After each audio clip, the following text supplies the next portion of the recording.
Movie की starting होती है अटेना से, जो अपने मॉम डैड के घर जाती है काफ़ी टाइम बाद। एंड वो जब उनके घर पहुंचती है ना, तो उनका गेट बजाती है। तो एक औरत आती है जिसको वो जानती नहीं थी। और जब जब वो अंदर जाती है ना, तब उसको पता चलता है वो औरत उसकी मॉम डोरी की दोस्त थी। तो जब वो घर में जाती है ना, तो वो देखती है कि ना उसके जो मॉम डैड थे वो बिल्कुल भी खुश नहीं थे उसके आने से। बट उसका जो भाई था सॉल, वो काफ़ी ज़्यादा खुश था उसे देखकर।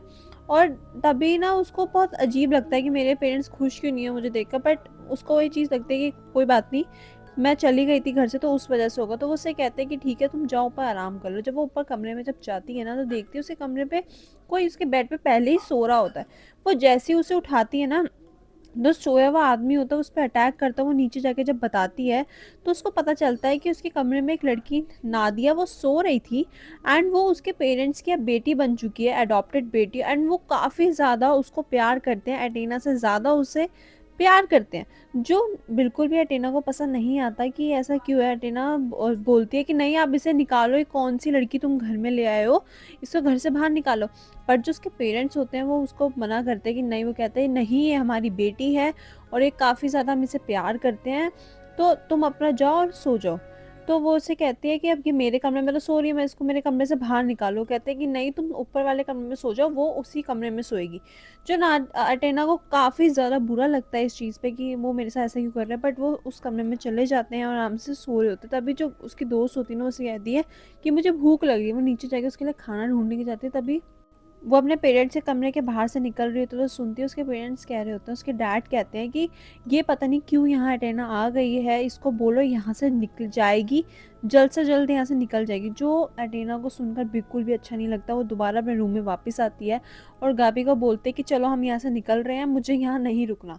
तो गाबी कहती है ठीक है, हम निकलते हैं। तो फिर जैसे ही अपने कार में बैठते हैं ना, तो और बाकी होटल्स की वो बुक कर रहे होते हैं और रिज़र्व करने के लिए।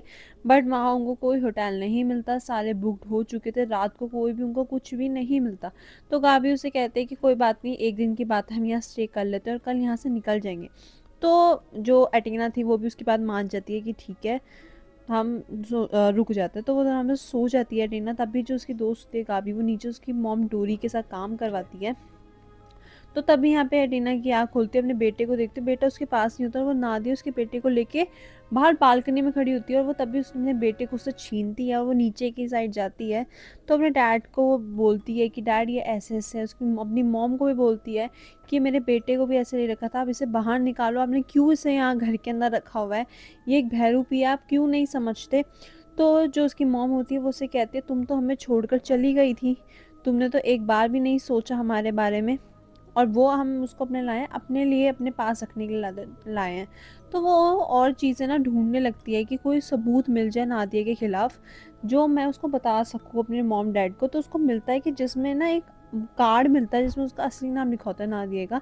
तो वो अपनी मॉम के पास उसे लेके जाती है, अपनी मॉम को दिखाती है। पर उसकी मॉम उसे देखने के लिए तैयार ही नहीं होती।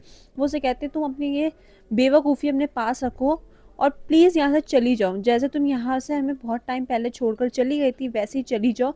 एक नादिया बेचारी लड़की आई थी बारिश में हमारे इस घर में वो मांगने कि प्लीज़ मुझे एक सहारा दे दो, और हमने उसको अपने घर में रखा। वो सिर्फ एक खाना मांगती है और हमारे पूरे घर का ध्यान रखती है, तुम्हारे भाई सॉल का ध्यान रखती है।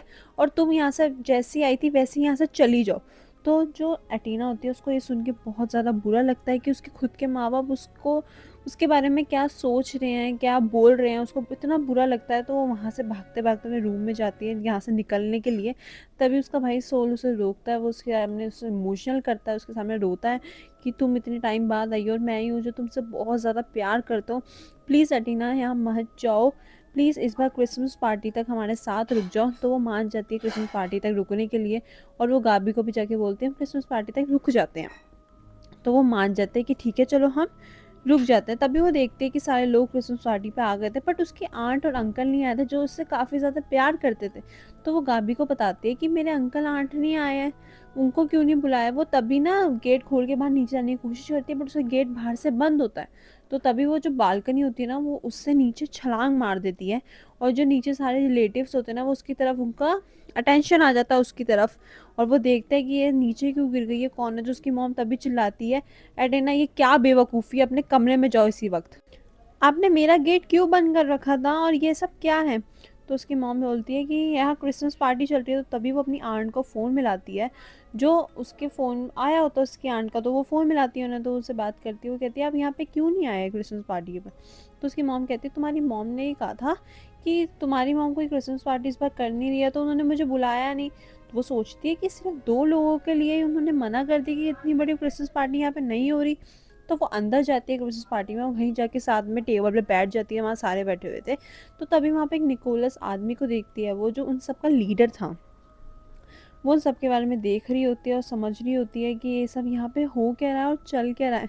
वो तभी इन सब चीज़ों में थोड़ा इन्वॉल्व होती है, बात-वात करती है, तभी उसके डैड ना बहुत प्यार से बोलते हैं, "मेरी बेटी, इधर आओ, बहुत प्यारी बेटी।" वो सोच रही है शायद उसके डैड उसे बुला रहे हैं, जितने टाइम से उसको प्यार भी नहीं कर रहे थे ना, उसका नाम लेके उसे बुला रहे थे। बट वो तभी जैसे उठती है ना, तभी उसके डैड बोलते हैं, "मैं तुम्हारी बात नहीं कर रहा, मैं नादिया की बात कर रहा हूँ।"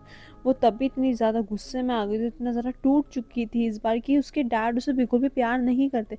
वो तभी उठकर सबकी वहाँ पे अपने डैड और अपनी मॉम की और वहाँ पे नादिया की बेइज़्ज़ती करती है।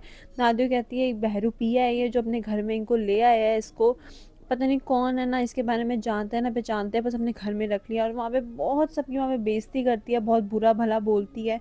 वहाँ पे जो सारे रिलेटिव्स भी आए थे तो उनके बारे में भी वो गलत-वलत बोलती है। तो उसके मॉम-डैड बोलते हैं, "तुम यहाँ से चली जाओ। नादिया हमारी बेटी है, हम उसके साथ कुछ भी करें, तुम्हारा यहाँ कोई हक नहीं मिलता।" वो तो वहाँ से चली जाती है और अपने बेटे और गाबी के साथ सो जाती है वहाँ पे।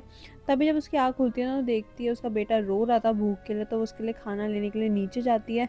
तो वो वहाँ पे देखती है कि जो नादिया है ना, वो सबके पर्स में, जो रिलेटिव्स जो आए हुए थे उनके पर्स में से कुछ ना कुछ चोरी कर रही है। तो यहाँ पे उसको अच्छा मौका मिल गया था टीना को कि अपने माँ-बाप को दिखाने का, ये चोर है। तो वो खींचते हुए अपने माँ-बाप के कमरे में उनको लेके उसको लेके जाती है और वो बोलते कि तुम मेरी एक बार बात सुनो तो, तुम गलत समझ रही हो, ऐसा नहीं है। तो वो उसको अपने रूम में लेके जाती है, तो वहाँ पे वो देखती है अपने पूरे माँ-बाप के कमरे में कि ये एक अजीब-सा रिचुअल वहाँ पे चल रहा है उनके कमरे में। कुछ अजीब-सी तस्वीरें और अजीब-सा कुछ लगा हुआ है जो वो बिल्कुल भी नहीं समझ पाती है। तभी वो चुपचाप उनको देखती है कि जो पूरा जो घर है ना, अब वो उस नादिया को ढूँढ रहा है उसको पकड़ने के लिए, और वो भागते हुए जाती है और नादिया को एक कमरे में कबर्ड में लेके छुप जाती है और खुद भी उस कमरे में चली जाती है। तो वो उसका मुँह ना बंद कर लेती है क्योंकि वो बाहर सारे लोग तो उसे ढूँढ रहे होते हैं। तो वो जो नादिया होती है ना, वो टीना को बताती है कि ये सारे लोग ना मुझे पकड़ रहे हैं, मुझे मारना चाहते हैं, और इन सब का जो लीडर है ना, वो निकोलस है। तो वो समझ नहीं पाती, वो कहती है कि तुम रहो, यहीं रहो, मैं तुम्हें कुछ होने नहीं दूँगी। तभी उसके बेटे को उसके रोने की आवाज़ें आती हैं। वो निकल के वहाँ से जाती है, पर जो नादिया होती है वो उसे रोक रही होती है, वो नहीं रुकती। अपने बेटे के पास जाती है तो रूम में चेक करती है, उसका बेटा वहाँ नहीं होता। तभी वो बाहर गार्डन की तरफ जाती है जहाँ पे वो अपने बेटे को ढूँढ रही होती है, उसके रोने की आवाज़ आती है। तभी उसके पीछे से ना कोई उसको मारता है और वो वहीं बेहोश हो जाती है। जब उसकी आँख खुलती है तो देखती है सारे रिलेटिव्स उसके सामने खड़े हैं, और वही जो सामने निकोलस है, वो भी खड़ा हुआ है। वो कहते हैं कि तुम अब यहाँ बिल्कुल शांत रहो और जो हम कर रहे हैं हमें करने दो। अगर तुम कुछ बोली तो हम तुम्हारे बेटे को यहाँ पे मार देंगे। वो कहती है कि तुम ये सब यहाँ पे कर क्या रहे हो? वो बोलते हैं, हम यहाँ पे नादिया की जान देना चाहते हैं, जिससे तुम्हारा भाई सोल चलने लगेगा, क्योंकि यहाँ पे हम एक शैतान, एक बाहिल की पूजा करते हैं, जो तुम्हारे भाई को चलने के लिए पावर्स देगा, वो जिससे पूरी ज़िंदगी चल पाएगा। वो उसे कहती है, तुम ऐसा नहीं कर सकते, तुम एक बेचारी लड़की को नहीं मार सकते। वो उसे बताता है कि तुम्हारे पेरेंट्स को कोई ऐसी लड़की अडॉप्ट करनी थी जिसको वो अपनी बेटी से भी ज़्यादा प्यार करेंगे, और हम उसको फिर उसकी बलि देकर तुम्हारे भाई को चलना वो शुरू हो जाएगा। वो कहता है कि नहीं, तुम ये सब नहीं कर सकते। अटेना बोलती है, पर जो निकोलस होता है वो बोलता है, अगर तुम चुप नहीं हुए, तुमने नहीं बताया कि नादिया कहाँ पर है, तो हम तुम्हारे बेटे की बलि दे देंगे। तुम्हारा बेटा भी एक अडॉप्टेड है, तुमने उसे अडॉप्ट कर रखा है।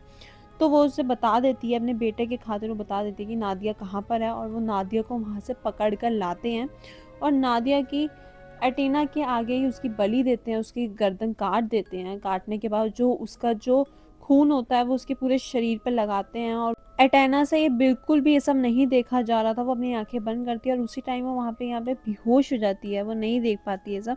और जब उसकी आँख खुलती है ना, तो वो अपने रूम में होती है, बिल्कुल सब कुछ ठीक होता है। तो वो नीचे की साइड जाती है तो देखती है उसके अंकल आंट भी वहाँ बैठे हुए हैं, उसकी मॉम भी हैं वहाँ पे। सब कुछ एकदम ठीक है, मतलब वो सब उससे अच्छे बिहेव कर रहे हैं, सब कुछ कर रहे हैं। तो वो अपने बाहर डैड के पास भी जाती है। उसके डैड और अंकल बाहर खाना बना रहे होते हैं और वो एकदम उससे बिल्कुल पोलाइटली जैसे पहले की तरह उससे बात करते थे वैसी बात कर रहे हैं, एकदम सब कुछ ठीक होता है, उससे ऐसा कुछ लगता ही नहीं है कुछ गलत हुआ था। तो वो बाहर गार्डन की तरफ भी जाते चेक करने के लिए, क्योंकि वहीं उस नादिया की बलि दी गई थी।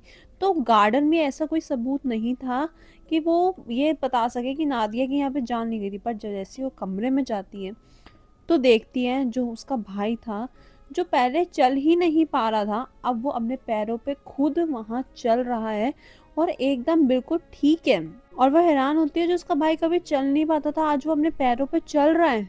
मतलब वो एक जिस कुछ शॉक्ड हो गई थी, बट वो एक साइड पे खुश भी थी कि उसके जो भाई है आज वो अपने पैरों पे चल रहा है, नादिया की यहाँ पे बलि दे दी गई है।